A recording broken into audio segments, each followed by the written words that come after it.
नमस्कार दोस्तों, स्वागत है आपका आज एक और इन्फॉर्मेटिव वीडियो में। आज की वीडियो में हम बात करने वाले हैं मध्य प्रदेश वल्लभ भवन नए भर्ती नियम का जो शासकीय आदेश जारी किया गया है 25-26 के लिए।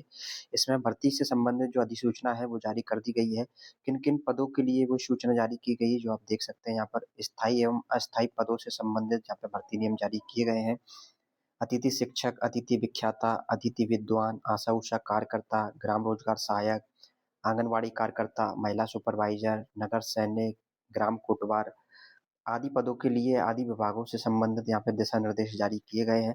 तो चलिए आपको इसकी डिटेल इन्फॉर्मेशन पे ले चलते हैं। जैसे कि आप देख सकते हैं कि मध्य प्रदेश वित्त विभाग वल्लभ भवन मंत्रालय भोपाल के अंतर्गत आपके नए दिशा निर्देशों के लिए 22 दिसंबर 2025 को ये सूचना जारी की गई है।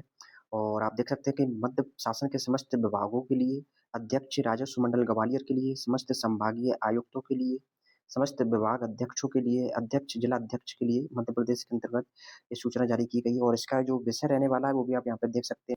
और इसका जो विषय है वो भी आप देख सकते हैं कि राज्य शासन में कार्यरत कार्मिकों के पदों से संबंधित नियम दिशा निर्देश जारी करना, अस्थायी स्थायी पद का अंतर समाप्त करना, कार्यभारित आकस्मिकता स्थापना तथा स्थायी कर्मी के सभी पदों को सांख्येतर घोषित करना, राज्य शासन के विभिन्न विभागों में कार्यरत कार्मिकों की श्रेणियां तथा प्रभावशील नियमों दिशा निर्देशों के संबंध में विभाग स्तर पर कठिनाइयां अनुभव की जाती रही हैं तथा उक्त अनुक्रम में विभिन्न स्तरों से निरंतर परामर्श भी चाहा जाता रहा है।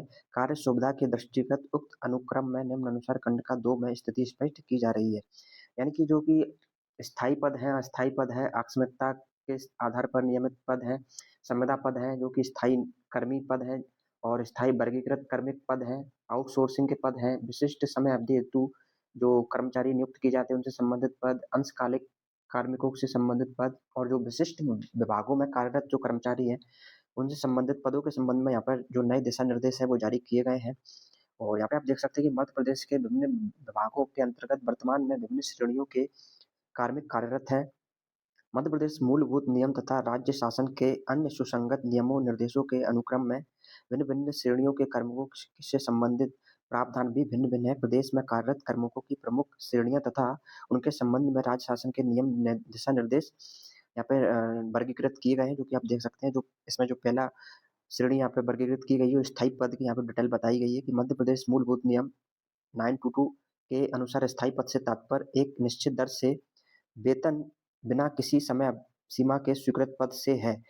स्थायी पदों में पदों का सृजन संबंधित विभाग की कार्य आवश्यकता के आधार पर मंत्रिपरिषद द्वारा लिए गए निर्णय के आधार पर किया जाता है। विभागों के सेवा भर्ती नियमों में उक्त पदों के संबंध में आवश्यक प्रावधान तथा यथा पद का स्पष्ट पद हेतु निर्धारण, अर्हता, पदोन्नति, सीधी भर्ती से पद पूर्ति विषयक प्रावधान आदि उल्लेखित होते हैं। यानी कि जो स्थायी पद क्या होता है उससे संबंधित यहाँ पे बताया गया है।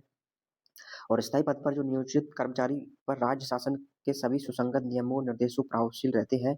उक्त श्रेणी के कार्मिकों हेतु राज्य शासन की क्रमोन्नति समयमान योजना प्रभावशील है। इसके अतिरिक्त दिनांक 1/1/2005 के पूर्व नियुक्त के लिए पेंशन नियम 1976 के प्रावधान प्रभावशील है। यानी कि जो स्थायी कर्मचारी हैं और जो उनको 2005 से जो पूर्व के कर्मचारी हैं उनके लिए जो पेंशन की योजना है उसका यहाँ पे उल्लेख किया गया है और उसकी श्रेणी बताई गई है कि स्थायी पद क्या होता है और किस श्रेणी के अंतर्गत उसको रखा जाता है। और यहाँ पर अस्थायी पद से संबंधित जानकारी बताई गई है। और नीचे आप देख सकते हैं यहाँ पर कार्यभारिता एवं आकस्मिकता स्थापना के विरुद्ध नियोजित कार्मिकों की जो श्रेणी है वो बताई गई है और इनसे संबंधित नए नियम भी बनाए गए हैं, उनकी बात करेंगे आगे वीडियो में। संविदा पद क्या है उसकी यहाँ पर उल्लेख किया गया है, उससे संबंधित भी यहाँ पर नए दिशा निर्देश जारी किए गए हैं। स्थायी कर्मी यानी कि जो पहले स्थायी नहीं थे, जो कि किसी योजना या किसी स्कीम के तहत उनको बाद बाद में स्थायी श्रेणी में वर्गीकृत किया गया है। और 2.9 के 6 के अंतर्गत भी वही कर्मचारी रहते हैं जो कि स्थायी वर्गीकृत कार्मिक हैं, जो कि पहले स्थायी नहीं थे। जिन्हें 1961 व नियम 1963 के अंतर्गत औद्योगिक क्रमिक मान्य करते हुए स्थायी वर्गीकृत किया गया है।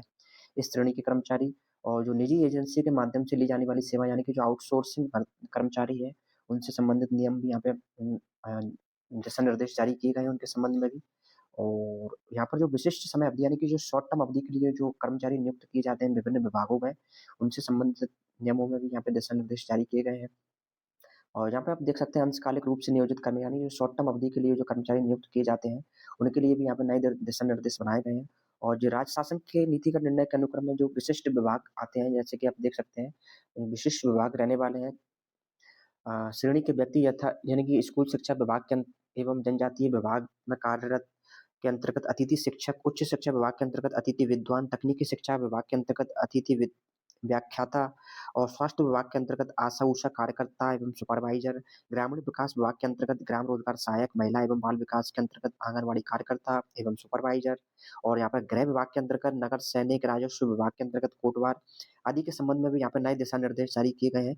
तो वो दिशा निर्देश क्या रहने वाले हैं, आपको डिटेल में उनके बारे में आपको समझाते हैं। यहाँ पे आप पॉइंट 3 को देख सकते हैं कि इन्होंने बताया कि यह अनुभव किया जा रहा है कि सीमित अवधि की विशिष्ट परियोजनाओं के अतिरिक्त अन्य विभागों में स्थायी एवं अस्थायी पदों की पात्रताओं में बहुत अधिक अंतर नहीं रह गया है। यानी कि जो कुछ विभागों को छोड़कर जो अन्य विभाग हैं, उनमें जो स्थायी और अस्थायी पदों की जो पात्रता है, उनमें अधिक अंतर नहीं रह गया है और पदों में से संबंधित सेवा शर्तें एवं सेवानिवृत्ति उपरांत देश सुविधाओं में भी भिन्नता की स्थिति समय के अनुसार समाप्त हो चुकी है।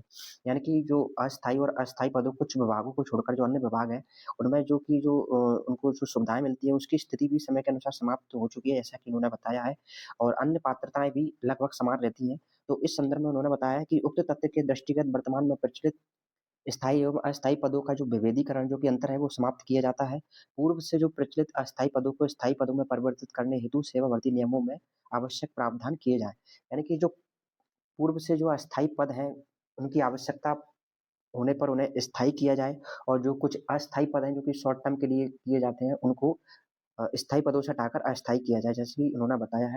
इनका मानना ये है कि जो कुछ पदों की जो आवश्यकता होती है कि इन्हें स्थायी किया जाए, उनको स्थायी करने पर यहाँ पर जोर दिया गया है और कुछ पद ऐसे हैं जो कि शॉर्ट टर्म अवधि के लिए उनकी नियुक्ति की जाती है और उन्हें वो स्थायी रहते हैं, उन्हें अस्थायी बनाने पर यहाँ पर के संबंध में दिशा निर्देशों पर बात की गई है और इसका जो चौथा पॉइंट रहता है वो आप देख सकते हैं निर्माण विभागों में वृहत कार्यों, परियोजनाओं आदि का क्रियान्वयन वर्तमान में निविदा के आधार पर किया जाता है। उक्त के दृष्टिगत कार्यभारित एवं आकस्मिकता स्थापना के अंतर्गत अब पदों की आवश्यकता नहीं है। कार्यभारित एवं आकस्मिकता स्थापना के सभी पदों को सांख्यिकीय घोषित किया जाता है।